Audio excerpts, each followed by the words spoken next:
When I got married, I placed a curse on myself. If my wife were to fall in love with someone else, I would gradually forget everything about her. When she chose to search for magic tools for her junior brother, I forgot how we fought against ferocious beasts together, guarding our territory. When she decided to leave the sect to care for her sick junior brother, I forgot the nights we spent drinking and talking until dawn. When she chose to support her junior brother and criticized me, she became a complete stranger in my eyes. Ding! StoryShots reminds you to click the subscribe button at the bottom right corner to read the full novel. Watching my body and soul slowly shatter and fade away, I took one last glance at my wife. Her expression was blank, as if she couldn't believe that with just a gentle palm strike, she had completely destroyed me. She lunged forward, wanting to grasp my hand. But my bloodied hand had already turned to ashes the moment before she touched it. She didn't know that from the very first meeting. I had known that one day she would kill me. Lily is my wife. We were once a renowned couple in the immortal world. We met when we were young, supporting each other for many years to achieve what we have today. In the past, I never believed that a sudden person could easily overturn someone's feelings built over hundreds of years. Until Samson appeared. He and I are completely different in nature. I am cold and taciturn, while he is cheerful and humorous. Unless necessary, I don't like to trouble others and habitually weigh the pros and cons before making decisions. Samson is flirtatious, and his cunning tricks are his most commonly used tactics, showing weakness as his core survival strategy. To be honest, I have 1,000 reasons to look down on his behavior. Yet, this man whom I despise has gradually captured my wife's heart, making me feel as if I had swallowed a fly. In the past, although I didn't like Samson's personality, I bore him no malice. The path of cultivation is fraught with difficulties. Everyone comes from different backgrounds and has different ways of survival, which is completely normal. Because of this, I hadn't noticed the increasingly close relationship between Lily and Samson. In those moments when they avoided me, they had already become inseparable. My eldest daughter Winter, back from her travels, subtly reminded me. Father, Mother seems to be very busy lately. I nodded and poured her a cup of tea, reminding her to change her clothes before seeing Lily, to avoid worrying her with dust. Winter frowned slightly, her tone somewhat resentful. Back in the day, when the demon soldiers attacked the human realm, you and Mother guarded the northern frontier, fighting countless battles for years, yet I didn't see Mother this busy. Why is it harder for me to see her now that times are peaceful? I was about to tease her for being like a child who never grew up when I realized that my memories of guarding the northern frontier with Lily had become hazy. I couldn't recall any details at all. Thinking of Lily's recent whereabouts sent a chill through me. When I got married, I placed a heart-forgetting curse on myself, mixed with Lily's blood. When she fell in love with someone else, I would gradually forget everything about her. Cultivators have clear senses. The things I forgot were the result of the heart-forgetting curse working. It's laughable that I thought I would never need the heart-forgetting curse in this lifetime. Lily returned 3 days later. When she came back, she was in a good mood, not because of her daughter returning from afar, but because her junior brother Samson had finally acquired a useful magic tool. I asked her what she had been doing lately, and she smiled as she reached for my hand. The sect has been busy, and I haven't seen Edith for a long time. Is Edith angry? Her tone was soft, and her words were soothing, almost without a trace of suspicion. Whether intentional or not, she avoided my question. I let her hold me for a moment before continuing to ask, "What have you been busy with lately?" Her movements paused for a moment, but quickly returned to normal. Just some trivial matters within the sect, nothing interesting. Seeing her still evading, I gently pushed her away. I heard that you and Samson. I was just helping him obtain a magic tool. Who have you been listening to again? Before I could finish my sentence, she interrupted me with a frown. This was the first time I asked about her and Samson, yet she responded with again. Even though the blame had already been placed on me, she still felt guilty. She realized her attitude was problematic and quickly explained to me. Samson is naturally deficient, and his cultivation is hard to progress. Without a powerful magic tool by his side, he's likely to suffer in difficult situations. As his senior sister, it's only right for me to help him. I took a step back, looking into her eyes and said, since he is naturally deficient, why not live as an ordinary person? You are his senior sister, but there are thousands of people on this mountain who call you that. How many have you truly helped? Lily's expression froze, and she couldn't say a word. After years of being together, I understood Lily's nature. She was not someone who only saw love and desire. So even though the heart-forgetting curse had proven her interest in someone else, I was still willing to give her another chance. My cold demeanor made it normal for her to be temporarily attracted to the cheerful and humorous Samson. Being in the midst of it, she might not have realized that her feelings for Samson had changed. I thought that as long as I could awaken her, she definitely wouldn't make the same mistake again. Sure enough, after I asked her this question, she realized that she had been getting too close to Samson. While everything hadn't truly begun yet, it would be better for both of us if she took some time apart from Samson. So, I invited her to go out and see the flowers. Winter is back. She said the flowers by the river have bloomed. Let's go see them tomorrow. Lily and I had lived by the river for many years, and Winter was born there. Lily didn't come with me to the river, she went to the back mountain stone chamber to meditate. When she decided to retreat, there was a hint of guilt in her eyes. I didn't force her, I still believed she was a responsible person who would correct her mistakes. Later, I discovered that as long as one could play the victim well, all talk of responsibility and accountability was useless. Samson fell ill, reportedly quite severely. When the celestial crane he raised came to find Lily to relay a message, its tone was urgent and frantic.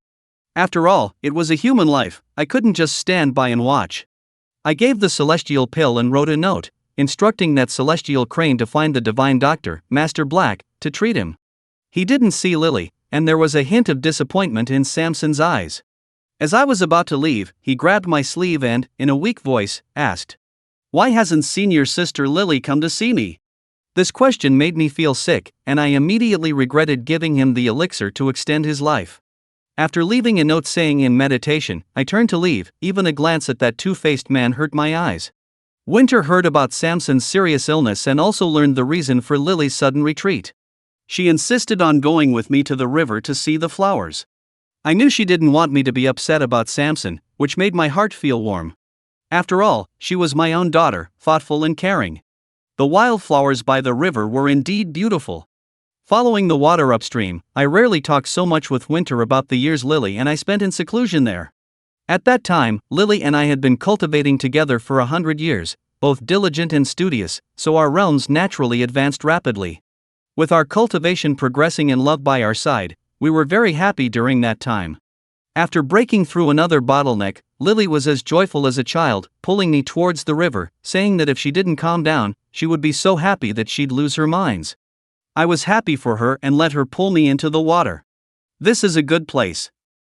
When we grow old or tire of the outside world, we can come back and live here until we die. As she said this, her eyes sparkled with love, making my heart race. To celebrate, she went outside the mountain to buy some wine and we spent the night drinking under the eaves. During that time, we talked about many things, about the past, both the hardships and the joys. About the achievements we wanted to gain in the future. And about the ordinary life we wanted to share as a couple. The night passed quickly, and by dawn, although we hadn't finished our conversation, we were both somewhat drunk. She rubbed my hand in hers, saying, "We still have a lot of time together. Let's take a nap now." We fell into a deep sleep in the morning dew, but afterwards, we never had the chance to continue that unfinished conversation from our night talk. After staying in the riverside cabin for a few days, Winter suddenly went out to buy more wine and pulled me to drink with her. I was a bit surprised by her sudden idea. While drinking, Winter mentioned my another daughter Yasmin, who had gone to the East Sea for a long time. Thinking of that mischievous little girl, I felt a headache coming on. Lily and I were both steady people, and Winter had always been sensible since she was young. Only Yasmin had always been a handful, many times I couldn't help but think of throwing her away. Seeing my troubled expression, Winter burst into laughter. "Father, did you ever think you'd have such a restless little daughter?" I replied casually, "I thought about it, just didn't expect she'd be this much trouble." Winter took a sip of wine and continued to listen to me. I was about to talk about Yasmin's birth, but when I opened my mouth, I realized those memories had also become vague. I furrowed my brow, trying to recall Winter's childhood, but those memories were just as hazy. My back instinctively straightened as I looked around at the scenery. It should be a familiar place, yet these sights felt like I was seeing them for the first time. It seemed that in this very spot, Lily had said to me, "If we could, let's have 2 children, a daughter like you and a son like me." My mind was in a daze, and for a moment, I lost my focus. When I came back to my senses, Lily's ethereal and gentle voice had already vanished from my memory. It seemed Lily had once said something to me here, but I couldn't recall it. The effect of the heart-forgetting curse began to take hold again. After hesitating for a moment, I extended my finger and tapped the wine bowl, instantly transforming the liquid into a small mirror. In the mirror, Lily, who should have been in seclusion, was tightly embracing Samson. Samson's nostrils flared, showing a wounded expression. Lily, holding him, whispered softly, "With me here, junior brother, you have nothing to fear." Looking at the woman holding Samson, a pang of bitterness surged in my heart, as if something that belonged to me had betrayed me. Winter also spotted the water mirror and waved her sleeve, intending to shatter it, but I blocked her way. I pushed aside Winter's hand that was obstructing my view and asked in confusion, "Who is that woman?" Winter was taken aback, surprised that I would ask such a question, yet she still blocked my view. A strong sense of doubt arose within me. I probably knew that woman. But for now, I just felt she was very familiar. Winter's reaction confirmed my thoughts. She questioned back, "Father, don't you know who she is?"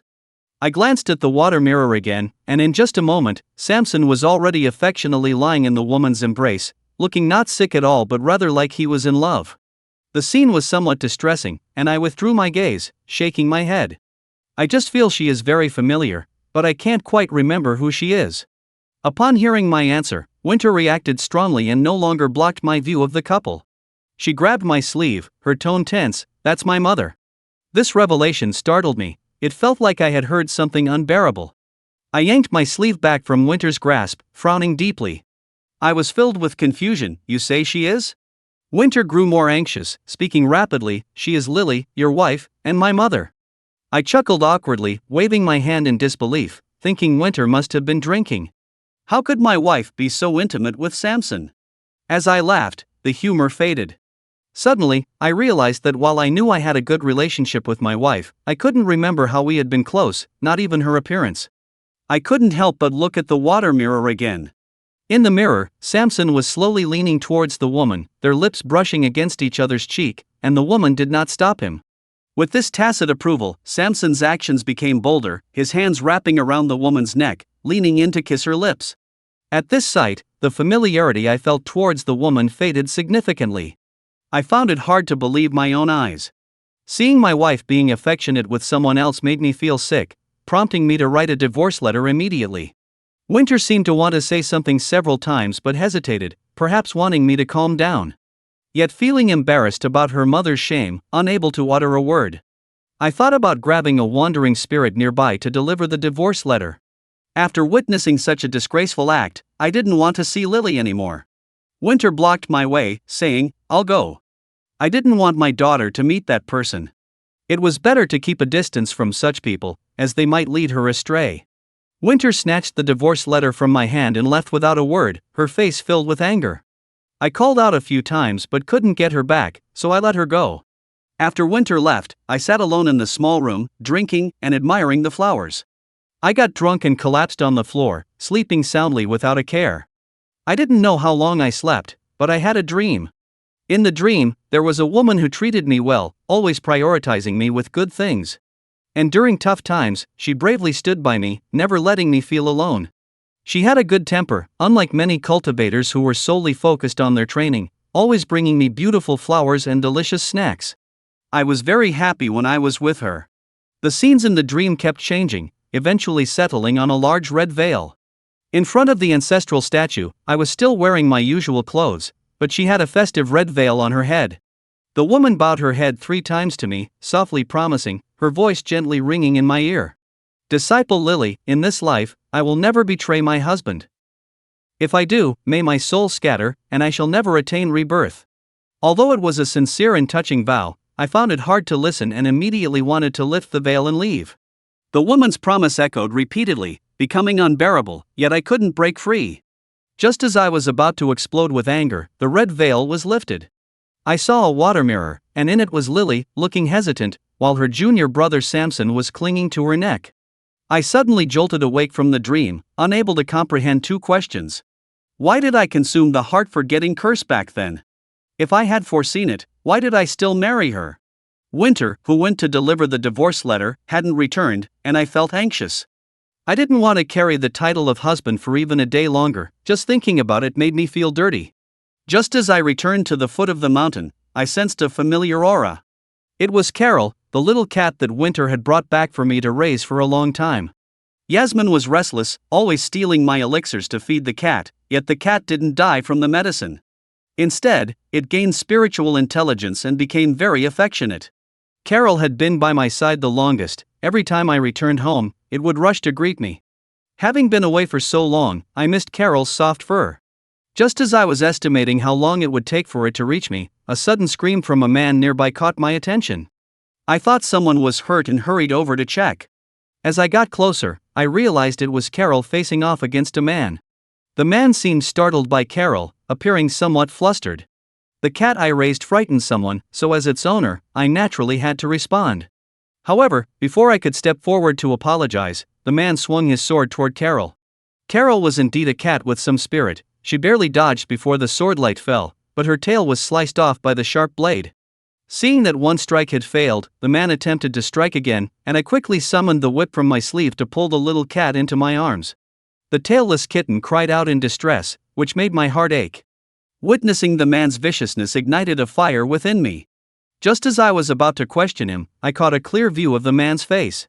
It turned out to be one of the main characters from that night's water mirror, Samson. Disciple Samson, greetings, Elder Edith Ambler. The man obediently performed a bow, and I couldn't shake the feeling that he was intentionally putting on a show of weakness. I didn't like people who played tricks, especially men who feigned vulnerability to curry favor. Why are you so intent on harming a cat?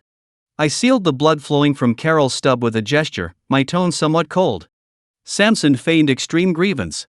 It soiled my clothes, and this fabric was carefully sourced by Lily. It's precious. Lily? Why was she involved? I glanced closely at the pitiful-looking Samson and suddenly understood why I encountered him here. The thought that he was involved with Lily drained my desire to reprimand him. Scum has its own way of dealing with scum. There are plenty of oaths about divine retribution that come to fruition. I turned to leave, but Samson called after me, Elder, your cat frightened me. Are you just going to walk away like this? I laughed in anger. You've already cut off its tail. What, do you want me to kneel and apologize? My words carried a hint of hostility. Though I had worked on my temper over the years, I was still the kind of person who could slice through a demon valley with a sword in my early years. Samson trembled slightly from my imposing aura, barely able to stand. Yet he still held his head high, adopting an attitude of innocence. You truly believes that just because of your profound cultivation, you can sweep everything under the rug? In my hundreds of years on this earth, it was the first time I had seen someone so shameless. He had come specifically to make my life miserable. He had frequently sought out Lily and couldn't possibly have not seen Carol. His intent to harm was merely to provoke me, hoping Lily would have to choose between us. I assumed Lily was nearby. Seeing through his little scheme, I lost interest in conversing further and prepared to leave. Suddenly, I heard a faint sound of wind breaking behind me. I turned to dodge, but then a second sound of wind followed, targeting the little cat nestled in my arms. This kitten was adored by Yasmin. Without thinking, I reached out and grabbed two slender willow leaf daggers. The integrity of a cultivator had been tossed aside for such underhanded tactics. I retaliated by sending the two daggers back, striking with the same force they had come with. With his mediocre skills, he couldn't evade them. Killing him would be overkill, but he certainly needed a lesson.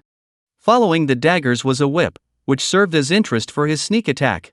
Knowing he lacked skill, I didn't put much strength into the whip. Yet he still flew far back. A glance revealed that the spiritual energy he had gathered was already dissipating. I knew his talent was poor, but I hadn't expected it to be this bad. No wonder he only had thoughts of clinging to others. With this level of talent, following the right path would likely lead to an early demise. Just as I was astonished by his lack of aptitude, an angry voice suddenly rang out behind me. Edith! What have you done? I turned to see a woman with a furrowed brow rushing out to defend her beloved. I couldn't help but chuckle. It seemed I had forgotten to check the calendar before stepping out today, as all the people I disliked had gathered together. But it was also a good thing. The scum couple should face the music together. Missing anyone wouldn't be fair. I wasn't one to dawdle, so I silently gathered my energy to strike, but suddenly felt a tightness in my chest. Simultaneously, a sharp pain shot through my palm. The spot where I had grabbed the willow leaf daggers was now emitting a black smoke from a white mist. As I watched the wound on my palm grow larger, I felt confused. Samson's hidden weapon had actually contained demon-slaying powder. But why was my cultivation being drained upon contact with that powder? I was clearly human, not a demon. Lily, you need to judge this. That wild cat ruined my clothes. Is it wrong for me to teach it a lesson? Yet Elder Edith indiscriminately attacked me, clearly taking out his anger on me. Samson lay half on the ground, appearing gravely injured and unable to rise, spiritual energy scattering, with blood at the corner of his mouth, looking incredibly weak.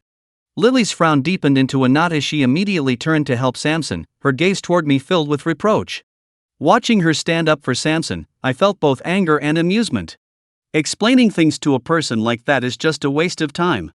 Without saying a word, I swung the whip at Samson, this time without holding back at all. It's just a couple of scoundrels, killing you directly would be no different. Lily, who had just helped Samson up, froze for a moment. Her hand, which was supposed to grab the whip, halted. Although she protected Samson, a deep wound had already been inflicted on her own arm. Looking at that wound made me feel nauseous, so I followed up with a second strike. If she wanted to block, then let her block to her heart's content. The demon-slaying powder began to take effect, and my second blow was slightly weaker. This time, Lily didn't just block, she grabbed hold of my whip. Edith Ambler, calm down. It's just a cat. I could find you 100 or 1,000 more just like it. Why must you resort to killing over this? I scoffed, looking at her mockingly. Lily, are you trying to reason with me? Her prepared lengthy argument was interrupted, and when Lily spoke again, her tone softened a bit. Let's take things one at a time. I will explain my situation with Samson to you. I understand your anger, but you shouldn't make a fuss over something so trivial. People really can change. Although I had forgotten the various ways she had interacted with me in the past, if I had known earlier that she was such a selfish and domineering person, I would have kept my distance rather than kill her. The power within me was gradually dissipating, and at this moment, the one being pulled down would only be me. But there was no way I would swallow my pride just because I was weaker. I flicked my fingers, and the whip turned to dust, returning to my sleeve. Lily thought I had been persuaded and smiled as she opened her mouth, but I interrupted her first. If you want to settle things one by one, then let me ask. Who was it that knelt before the ancestor's statue, pointing to the sky and swearing that if she ever betrayed Edith Ambler, her soul would be scattered? The smile on Lily's face froze instantly, her eyes flickering. I've warned you not to overstep. I know you can't control your heart, but I didn't force you to continue pretending to be a loving couple. Letting Winter bring you the divorce papers was already giving you enough face. People's hearts can change easily. I only seek a good parting, but what about you? Do you think that by holding Winter hostage and bringing me back, you can make me believe you with your twisted logic? Or do you think I can accept my wife being ambiguous with someone else? After so many years of knowing each other, how can you see me as someone without boundaries? I rarely lost my temper in front of others. In my earlier years, when I had no ability and was bullied, I only thought about how to regain my dignity. I wouldn't resort to empty threats. Later, as my abilities and status improved, few could find trouble with me, so I tempered my temper. Over time, people truly began to see me as a soulless figure. Seeing that Lily was made to lower her head by my words, Samson couldn't help but feel disgruntled. She just doesn't love you anymore. What wrong has she done? His timing was calculated, knowing that Lily would support her, wanting to gain her favor once again. I looked down on him even more. Without Lily, he was nothing more than a wildcat, less than a dog. I fixed my gaze on Lily. Since we need to settle this, why don't you clear up this grudge first? Once this matter is settled, the rest won't be important. Samson's eyes widened in dissatisfaction at being ignored, and just as he was about to speak, Lily interrupted him. Lily's eyes flickered. Edith, do we really have to reach this point? Once those words left her mouth, anyone unaware of the situation might mistakenly think I was in the wrong. At this moment, my disdain for her had reached a point I could no longer hide. I shot her a glare and coldly corrected her. The only one who has done wrong between us from the beginning is you. If we've come to this point, it's your fault, not mine. Seeing I wouldn't be swayed, Lily grew anxious. Can't you give me one more chance? Over the years, I've been obedient to you in everything. Are you really going to disregard our past love? Once those words were spoken, the confident expression on Samson's face changed. He stared blankly at Lily, unable to believe that she wasn't using this opportunity to sever ties with me but was instead trying to win me back. Watching the expressions change on both of their faces, I had found the source of laughter for the rest of my life. I couldn't help but laugh out loud. Lily, have you ever heard of the heart-forgetting curse? Lily's expression went blank for a moment, but she quickly furrowed her brows in surprise. Before she could respond, I continued to explain. The heart-forgetting curse has a drop of your blood in it. As you grow closer to someone else, I will gradually forget the moments we shared. To me now, you are just a stranger entangled with a bit of hatred, and there's no affection left. When I uttered that last sentence, Lily's face turned pale, and a glimmer of light flashed in Samson's eyes. If you've already forgotten those unpleasant things, why can't you give me a chance to start over? We've been together for hundreds of years. If we separate, how will others view Winter and Yasmin? Seeing that emotional appeals weren't working on me, she decided to bring up Winter and Yasmin. Don't assume everyone is as despicable as you are. There are plenty of reasonable people in this world who can tell right from wrong. I remained indifferent, causing Lily to take another hit. After a moment of silence, Lily took a step forward, increasing the distance between herself and Samson. Seeing her move like that, a few images suddenly flashed through my mind. My thoughts were momentarily hazy, and I was on high alert, not understanding what she was about to do. As Lily took another step forward, she finally steadied herself. I looked at her with indifference, and the atmosphere became somewhat strange. What if I still don't want to part ways with you? I frowned, unable to comprehend what her problem was. She already had someone as understanding as Samson by her side, a man who could win her favor. Why was she still clinging to our marital relationship? Is she foolish? I didn't want to escalate the situation too much. Ever since I had ingested that powder, my condition had been deteriorating, and I would only suffer in a fight. However, as the powder gradually corroded the power within me, I received a memory that was both strange and familiar. I seemed to understand why I had taken the heart-forgetting curse. Looking at Lily's spoiled attitude, I shrugged my shoulders. If we can't come to an understanding, then I can only do something to make you accept the divorce. As I spoke, I flipped my wrist and revealed the water mirror I had saved earlier. The cat that had been curled up in my arms gracefully leaped to the ground, not hindering my movements, while it hugged its tail and whimpered pitifully. As the water mirror appeared, an image of Lily and Samson embracing was projected in the sky. Anyone on the mountain could look up and see their scandalous affair clearly. With a soft, powerless cry of senior sister filled with deep desire echoing across the horizon. Samson's expression changed, both embarrassed and angry, raising his sword to stab at me. Lily reacted strongly as well, her temples bulging with rage. Edith, what are you doing? With an overwhelming roar of fury, Lily swept her hand to shatter the image projected by the water mirror. I had anticipated her move and swiftly wrapped my whip around her hand, effectively interrupting her action. My magic power was insufficient, so I didn't exert full control over the whip. Instead, I distractedly delivered a slap and a kick to the oncoming Samson, sending him flying far from the battlefield, unable to get up for a while. The whip was soon torn apart by Lily. But by then, the image in the water mirror had already shown her half-heartedly flirting with Samson. And everyone on the mountain had seen everything they were supposed to see. Without the whip to restrain her, Lily raised her arm again, her sleeves fluttering as she stirred the clouds into countless shimmering spots. However, no matter how the sky changed, the scene of their illicit affair did not disappear. I watched Lily with a sense of amusement, tapping my toe against the shivering cat, Carol, who then shifted its paws to reveal a palm-sized copper mirror. What she had just seen in the water mirror projected into the sky was merely my illusion. I picked up the small mirror, and the scene in mid-air continued to play on. Though the display wasn't particularly scandalous, it was enough to disgust the many cultivators on the mountain. Upon seeing the copper mirror, Lily realized she had been tricked, and when she looked at me again, her eyes held a hint of resentment. With today's events, her years of accomplishments would turn to nothing, and she would have to navigate around others from now on. You've gone too far. She rushed straight at me, her hand gripping the copper mirror, transforming the breeze into razor-sharp wind blades, some aimed at the mirror, others at my wrist. I held the small copper mirror against my chest, as if trying to shield my heart with it. Lily's expression remained unchanged as the wind blades in her palm, infused with powerful magic, struck the copper mirror one after the other. I stepped back 2 paces, and the shattered pieces of the mirror deeply embedded themselves into my chest, crushing my heart.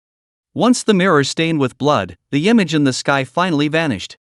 At the moment the scene disappeared, my body began to change. What had once been a solid form was gradually fading like a projection, even my soul was dissipating.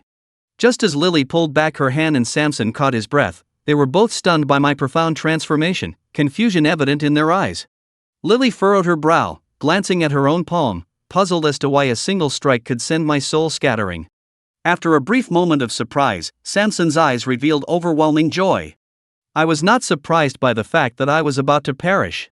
It wasn't until the demon-slaying powder took effect that I realized I had always been under a layer of seal. That seal would isolate the demonic energy I originally possessed, allowing me to cultivate using a mortal's body, ultimately helping me perfect my innate deficiencies. The heart-forgetting curse I had consumed was not the true heart-forgetting curse, it was another layer of seal. This layer of seal would block my memories of Lily, preventing me from being distracted by past feelings and ruining everything. I was not a mere mortal but rather Tucker, a little prince from the demon realm, born without eyes. I was born at a time when the demon realm was locked in a fierce battle with the celestial beings above. On that smoke-filled battlefield, I mistakenly swallowed a portion of the heavenly Tao's fortune. As a result, not only could I see, but I also gained the ability to glimpse the destinies of those I encountered by borrowing the power of the heavenly Tao. However, gaining these abilities came at a price. My soul and 2 spirits were completely erased by the heavenly Tao. Although I gained sight, I wouldn't survive for long. To live, I had no choice but to find a way to seize the celestial souls of the immortals and refine them for my own use. No one could help me with this. Killing an immortal and taking the soul I wanted was incredibly difficult. I could only set my sights on mortals who had the potential to cultivate celestial bones. If I carefully nurtured the extracted celestial bones, they could produce unclaimed celestial souls, thus saving me the refining process. One of the mortals I chose was Lily. From our first meeting, I knew she would kill Edith Ambler because of Samson. I had been looking forward to this day for a long time. The cycle of the heavenly Tao and the law of cause and effect are rules that ordinary people, demons, gods, and monsters cannot escape. Taking a life means paying with a life. I was too weak. Taking someone else's celestial bones without facing the repercussions was a tricky endeavor. It wasn't until I encountered Edith Ambler, who had yet to step into the immortal realm, that I thought of a somewhat risky method. Edith Ambler already had celestial roots, and in the future, he would have many entanglements with others who had celestial roots. As long as I could live on in Edith's identity, obtaining 3 celestial bones wouldn't be too difficult. The heavenly Tao's fortune allowed me to see what would happen to those I encountered in the future. In my eyes, Edith, Lily, and Samson were all the type of people who had the potential to ascend. These individuals shared a common trait. Unlike ordinary people whose destinies were predetermined from birth, their lives could be rewritten. Many of their seemingly insignificant decisions would impact their future. The first choice Edith faced was whether to kill me or let me go. At that time, although I was weak, I wasn't someone an ordinary person with only superficial spells could easily kill. If he wanted to kill me, he would have to sacrifice his future reincarnations. What made it even more troublesome was that as a little prince of the demon realm, even if I was not favored by the demon lord, he would still pursue the matter of my death. At that moment, letting me go seemed to be Edith's best choice. But what he didn't know was that if he let me go, the people from the celestial realm would soon reject him. After that, he would have no more ties to the celestial realm. Moreover, those ordinary people who survived because of his choice wouldn't understand him. They would only blame him for having the opportunity to kill the demon lord's son but not taking action, and for being cowardly and unwilling to sacrifice. In the end, he would live a mediocre life, forced to sacrifice his next life before dying, with no chance of reincarnation. I showed him the consequences of letting me go. He wasn't foolish and realized I wanted to use him to kill myself. No one would seek someone out to kill themselves for no reason, doing so could only mean that it would bring greater benefits. He didn't fully believe me, but he was willing to see what would happen if he chose to kill me. I enjoyed working with sharp-minded people. I showed him another outcome. A life for a life, he could kill my physical body. I would then seize his identity and live on. In this way, I would have the chance to obtain the other 2 celestial bones, and he could reincarnate with a new identity. With my guidance, his future cultivation would be smooth sailing, without any bumps. After hundreds of years, I returned to the demon realm, and as my plan was about to succeed, I felt quite pleased. I had already obtained the celestial bone belonging to Edith Ambler. And as long as I got the two from Lily and Samson, completing my soul and body would just be a matter of time. The one who killed Edith Ambler was Lily. And the one who accidentally injured Edith Ambler with a demon-slaying powder was Samson. Yet, it was I who experienced all of this in Edith Ambler's identity. Now, no matter how I dealt with them, it would all make sense. To refine a brand new, entirely my own physical body, the fewer taboos related to cause and effect I broke, the better. It seems you are about to get your wish fulfilled, congratulations. Edith did not immediately reincarnate back then, instead, he left his soul in the body, temporarily completing the missing pieces of my soul and spirits, preventing me from being exposed. Although I had been living as Edith Ambler all these years, everything I did and experienced was visible to him, but he couldn't exert any influence. Upon returning to the demon realm, my soul successfully revived in the body that had been sealed for many years. Edith's soul was no longer restricted and could finally move freely. Listening to his teasing, I felt quite good. Likewise, you are not far from getting your wish fulfilled. Edith still held some resentment about being trapped by me for hundreds of years and did not engage with my remark. Instead, he teased, to survive, you've really gone all out, enduring Lily for so long. Before I could respond, he mocked again. With both seals and barriers, making yourself unable to see Lily's true nature. Honestly, I find it quite frustrating for you. Now it's all bittersweet. I shot him a glance, sensing the changes within me brought on by the celestial bone. With a blank expression, I retorted. If it weren't for me, you'd be the one facing Lily. You wouldn't just believe her, you'd die for her. Edith rolled his eyes, letting out a huff to show her disagreement. I squinted at him and said in the same mocking tone. The turning point of your later life hinges on whether or not to save Samson. If you do save him, he'll devour all your cultivation and ascend in one leap. If you don't save him, Lily will turn against you for him, and in the end, both you and Lily will suffer while Samson benefits. Edith finally frowned, seemingly unable to understand why someone like Samson would end up as the ultimate winner. With great events on the horizon, I had nothing to hide and wasn't afraid of shattering his illusions. The foul air above is merely invisible to mortals. There are plenty of people up there who are more despicable than Samson. Do you really think the battle between gods and demons has never calmed down because of a single clap from the demon realm? Whether human or demon, those who take morality too seriously don't live long. Edith felt indignant and wanted to refute me. I quickly shifted the topic, not wanting to drag the discussion further. Samson's short life is a consequence of his past. If he behaves himself and lives as a mortal, there will be another opportunity waiting for him in 300 years. Ascending is not a far-fetched dream, but his greed for longevity has led him astray. I looked at Edith with a hint of a smile. It's true he gets close to Lily and has gained many benefits from her, but his true goal has never been Lily. He's always wanted your cultivation, Edith. Edith shook her head. Cultivation isn't like celestial bones. You can't just take it by force. He doesn't have that ability. I glanced at him, offering no further explanation, just waving my hand. A brilliant golden stream of energy swept across the wall, leaving a deep mark. Logically, I had already restored my identity as a demon, and demons are fundamentally different from mortal cultivators. I shouldn't be able to use cultivator techniques. He can't just steal cultivation alone, why not take the celestial bone along with it?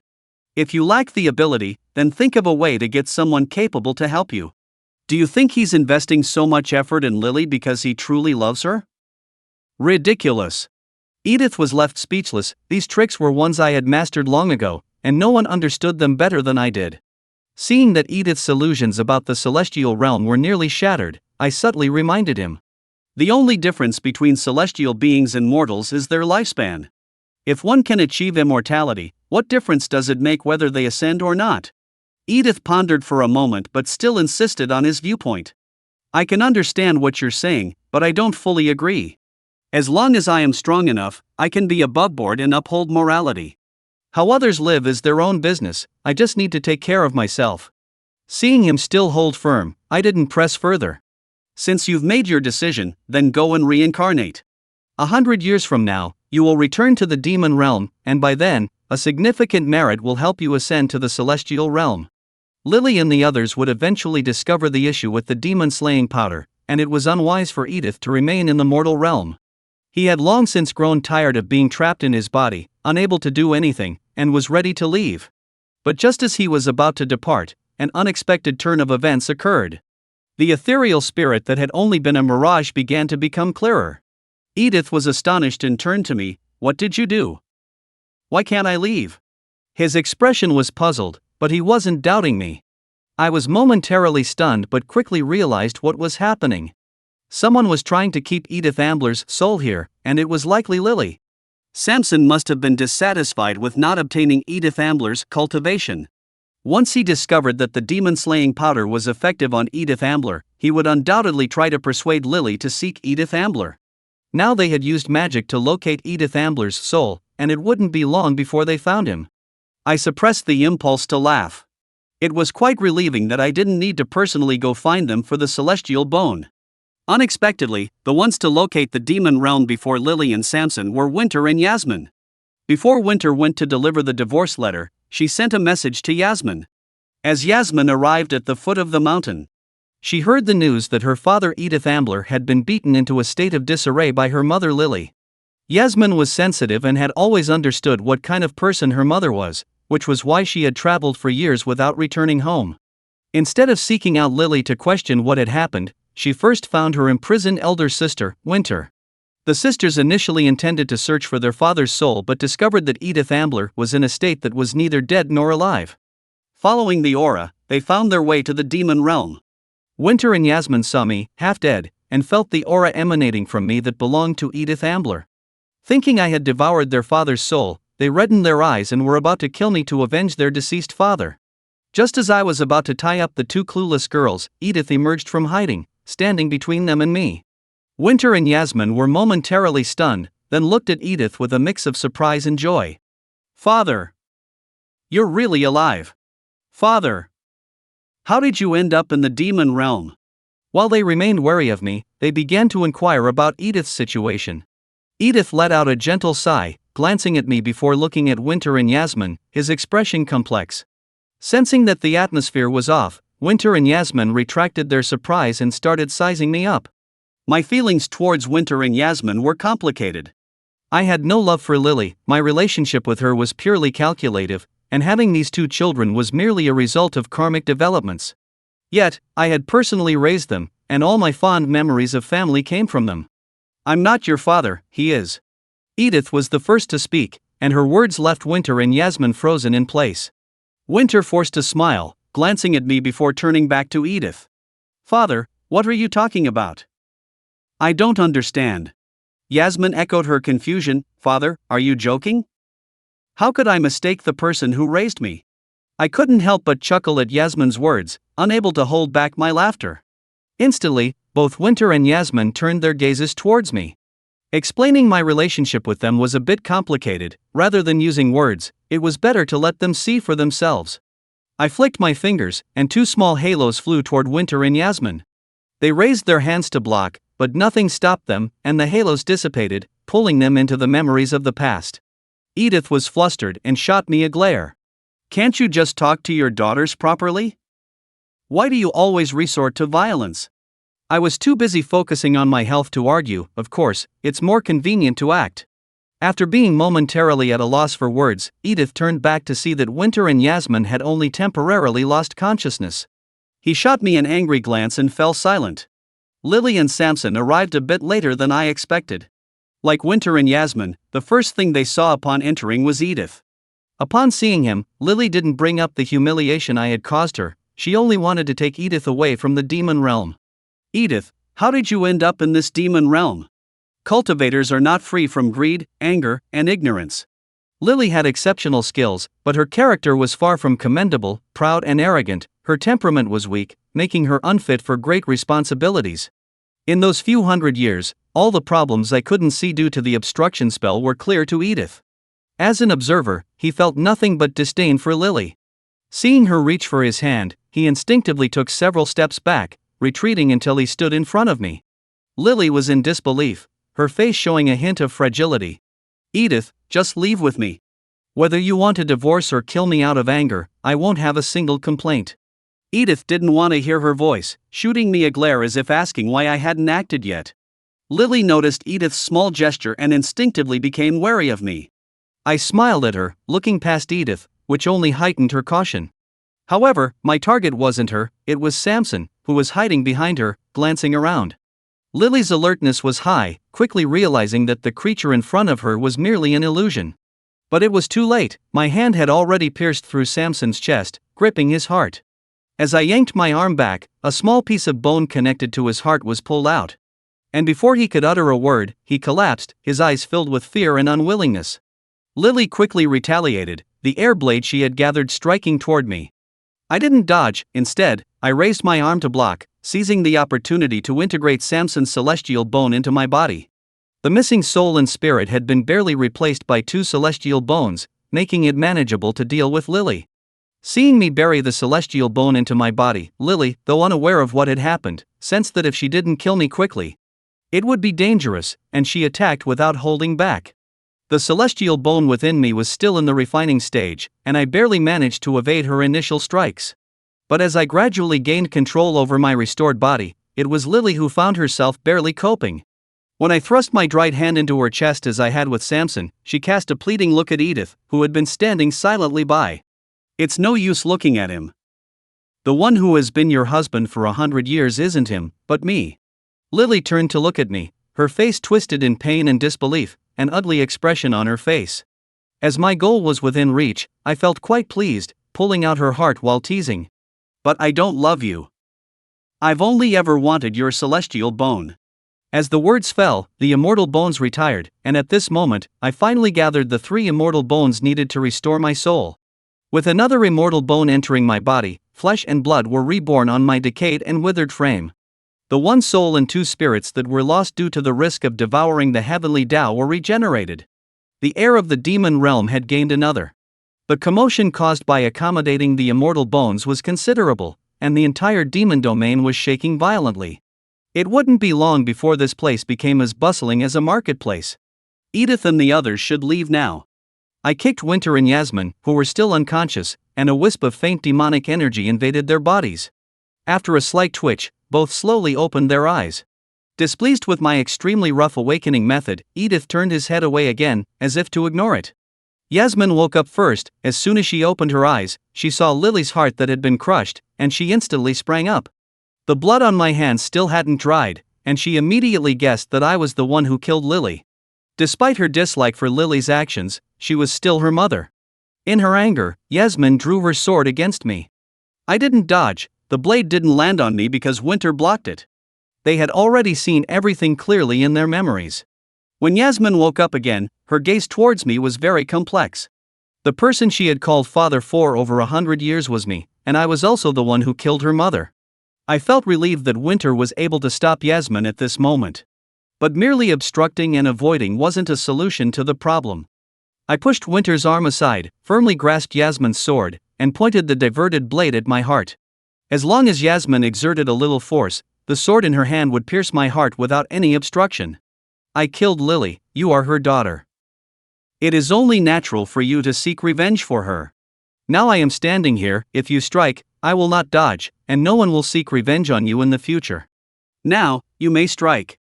After saying this, I released my grip on the sword's blade and calmly looked at Yasmin. While I spoke, the anger in Yasmin's eyes was already replaced by confusion. Her red-rimmed eyes were filled with tears, and her hand holding the sword couldn't help but tremble. The situation remained tense. Yasmin could not bring herself to kill me. With a clatter, Winter slapped the sword from Yasmin's hand. At this point, the father-daughter bond and mother's murder had become a muddled account, making it hard to clarify. Watching Winter pull Yasmin away, I said lightly, "In 100 years, you will come back to the demon realm again, I will still be here. At that time, don't hold back." Winter and Yasmin stopped in their tracks and looked back at me, not understanding the meaning of my words. I didn't explain and urged them to leave. "Once you pass through this door, you will forget what I just said. Hurry, if you don't leave now, it will be too late." Saying this, I waved my hand and pushed the 2 of them out, not saying another word. Once they were sent far away, I turned to the silent Edith. Lily is dead, so the restrictions on you will naturally be lifted. It's time for you to reincarnate. Edith raised his brow and glanced at me. Why are you in such a hurry to seize the immortal bones and send Winter and the others away? I felt my scalp tingle at the question. At the same time, I sensed a wave of pressure from my bloodline rapidly approaching. Taking a deep breath, I pretended to be relaxed and said, You killed me back then. Do you think the demon lord was easily persuaded by me? He said he would not take his anger out on mortals, so he really would not take his anger out on mortals? We demons don't care about father-son relationships. The expression on Edith's face grew serious. It was, for the immortal bones. After leaving this body for so many years, I was not quite accustomed to this broken form that belonged to me. Even the hand seals felt unfamiliar. Hurry and leave, the demon lord is coming for his reward. Edith seemed to want to say something, but a brilliant golden formation quickly formed beneath his feet, directly sending her away from the demon realm. Almost as soon as Edith was teleported away, a tremendous force swept in, knocking me to my knees. My dear son, you really hid well. It took me a long time to find you. I struggled to suppress the turbulent power within me, forcing myself to appear obedient and harmless. Father is joking, every inch of the demon realm belongs to you, and I just returned recently, barely having time to meet you. The demon lord didn't believe a word I said. He kicked aside Lily's corpse that was blocking the way and approached me directly. By the looks of it, you've already obtained the immortal bones? I nodded, a fitting expression of delight on my face. Yes, it won't be long before I can complete the fragmented soul, and at that time, I will be able to serve you with all my strength. The demon lord sneered coldly, his finger curling slightly. The immortal bones that had just been integrated into my body suddenly stirred, causing excruciating pain that felt like it could tear my soul apart. I didn't resist, breaking out in a cold sweat and collapsing to the ground, unable to even muster the strength to beg for mercy. It was as if he were testing my loyalty. After tormenting me for a long time, the demon lord finally spoke coldly. I had killed the immortal beings quite a few, however, I have rarely seen immortal bones produced by a mortal body. I merely wanted to broaden my horizons, yet Tucker is so wary of me. This truly makes me feel cold inside. I trembled as I pleaded for forgiveness. It was my impatience, Father. Once my spirit is nurtured and my body is restored, I will personally offer you the divine bone to help you refine the artifact and conquer the immortal realm. The oppressive atmosphere around us did not lessen despite my show of weakness. The demon lord's indifferent voice, laced with killing intent, rang out again, feigning consolation. Among my many offspring, it seems you, Tucker, understand what I like the most. He then shifted his tone, speaking of which, your siblings are all wishing for my death every day. Do you share their thoughts? I raised my head, fear shimmering in my eyes, and shook my head vigorously. I dare not, Father. The demon lord stared intently into my eyes. After a long pause, he snorted coldly and turned away. As he reached the door, he suddenly halted and casually remarked, The heavens' luck you received back then must have given you more than just your eyesight. I lowered my head, fists clenched tightly, my back tense and ready to counterattack, but I remained silent. Before I arrived, did you ever think about killing me like you killed Lily? After a brief silence, I slowly bowed my head, pressing half my body to the ground. I never thought of it, Father. The surroundings fell into a dead silence. The demon lord stopped speaking, shook his robe sleeves, and strode away. Only after the oppressive feeling completely vanished did I straighten up and collapse onto the ground, finally finding the strength to wipe the cold sweat from my forehead. I had not deceived the demon lord. Today, I truly did not think about killing him, even though he had nearly killed me. His fate was predetermined by the heavens, it was not yet his time to die. Looking at the fresh flesh and blood sprouting from my body due to the divine bone, I couldn't help but laugh. After overcoming this hurdle, my good days were just around the corner. 100 years later, the demon lord, relying on the divine bone-crafted artifact, the god-slaying crossbow, swept through his enemies and nearly claimed the title of the Three Realms ruler.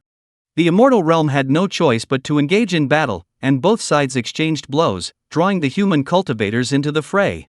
The war between the immortals and demons was exceptionally brutal. In just over half a year, countless human cultivators perished, and innumerable immortals fell.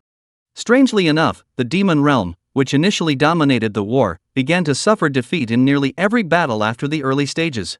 With disunity and internal strife, even before the final battle. 4 of the 6 heirs chosen by the demon lord had already perished, 3 due to infighting and 1 from a rebellion at the front lines. Even the demon lord, in his arrogance, sensed something was amiss, but it was too late. I was no longer the blind prince who relied on his whims. A century ago, he had arrogantly spared my life, unaware that it was his last opportunity to kill me. When the forces of the immortal realm launched a massive assault on the demon realm, countless artifacts illuminated the long-darkened demon domain, making it as bright as daylight. While the battle raged outside, I returned to that small cave from years ago, where Yasmin still held the same sword she wielded back then. 100 years had passed, and our identities had changed. I was now the ruthless prince of the demon realm who had slaughtered countless immortals, while she was one of the leaders of the human cultivators. This time, her eyes were still red, but her grip on the sword no longer trembled. I still did not avoid her. The battle concluded with the demon realm's retreat, which was expected. What no one anticipated was that those human cultivators who had been drawn into the conflict ended up taking the most credit. The sisters Winter and Yasmin from the Western Sea each killed a demon general, crippling the demon lord's left and right arms. They not only secured their names in history but also gained a place in the immortal realm. Matthias, a young disciple from Spirit Mountain, demonstrated exceptional talent, managing to narrowly defeat the demon lord with just a century of cultivation, seizing the god-slaying crossbow. With that crossbow, he shot 3 arrows that destroyed the demon lord's primordial spirit, leaving him with no chance of rebirth. With this battle, the cultivator known as the Matthias rose to become the new war god of the immortal realm. With the demon lord dead and the god-slaying crossbow in hand, the immortals planned to press on and eliminate the demon race entirely, confidently advancing deep into the demon domain after counting their forces. Unexpectedly, this seemingly easy small-scale battle ended with the complete annihilation of the immortal soldiers. The leading generals of the immortal realm perished, and they lost the recently acquired god-slaying crossbow. The new demon lord, a previously unknown man, surpassed the former demon lord in strength. Though he was one of the demon race, he was highly skilled in the techniques of various immortals and possessed unmatched bravery. While the immortal realm and human cultivators were still reveling in their victory over the demons, the new demon lord led hundreds of elite demon soldiers to the southern heavenly gate, leaving a message saying visited here before returning to the demon domain. As the situation reversed, everyone began to realize the unusual nature of this great war. The old demon lord was indeed dead, but the demon race had never truly been defeated. It was merely a premeditated cleansing and bloodletting. When neither side could easily kill the other, it was time for negotiations. The location for the signing of the Three Realms Covenant was chosen at the boundary between the immortal realm and the demon domain. The representatives from the human side were the sisters Winter and Yasmin, who had given up their chances of ascension. Representing the immortal realm were the newly ascended war god Matthias and the eldest daughter of the heavenly lord. Representing the demon realm was the sharp and formidable new demon lord Tucker. Heaven and earth are their witnesses. Once the agreement is made, the 3 realms shall no longer interfere with each other. Those who breach this agreement will eternally fall into the void, neither dead nor alive, suffering endlessly from the pain of being drawn and quartered. 3 years later, by the banks of the river. As I lay on the grass soaking up the sun, I was suddenly confronted by a delicate long sword pressed against my chest.